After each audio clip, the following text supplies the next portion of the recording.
karena darah-darah para pejuang. Pasangan calon presiden dan calon wakil presiden 2024 dari Koalisi Perubahan Anies Baswedan dan Muhaimin Iskandar berkunjung ke Aceh pada Jumat 3 Mei kemarin. Berkunjung ke Aceh, Anies dan Caimin, sapaan akrab Muhaimin Iskandar, melaksanakan salat Jumat berjamaah di Masjid Raya Baitur Rahman Banda Aceh. Usai salat Jumat, Anies dan Caimin menyapa seluruh masyarakat Aceh yang melaksanakan salat Jumat di sana. Anies dan Caimin menyampaikan rasa terima kasih kepada masyarakat Aceh atas kepercayaan yang telah diberikan kepada mereka pada Pilpres 2024.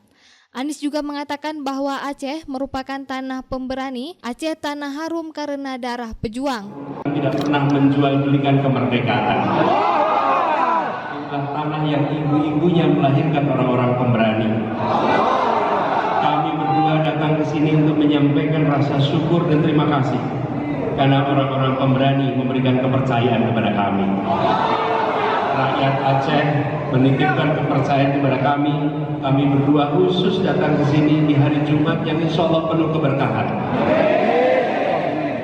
Kepercayaan itu kami emban, kami perjuangkan dengan sekeras-kerasnya, kami perjuangkan dengan sehormat-hormatnya, kami perjuangkan dengan semulia-mulianya, kami perjuangkan sampai setuntas-tuntasnya.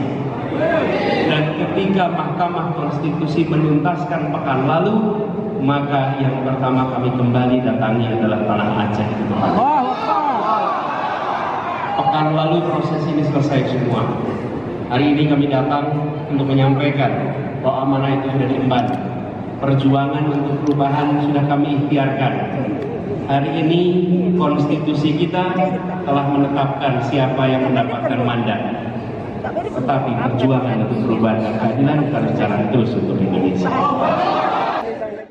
Usai salat Jumat dan menyapa warga, Anies dan Caimin langsung bergerak menuju warung kopi di kawasan Lamlagang untuk ngopi bareng dengan kaum milenial di kota Banda Aceh. Dari Banda Aceh, Lala Nurmala melaporkan untuk Puja TV Aceh.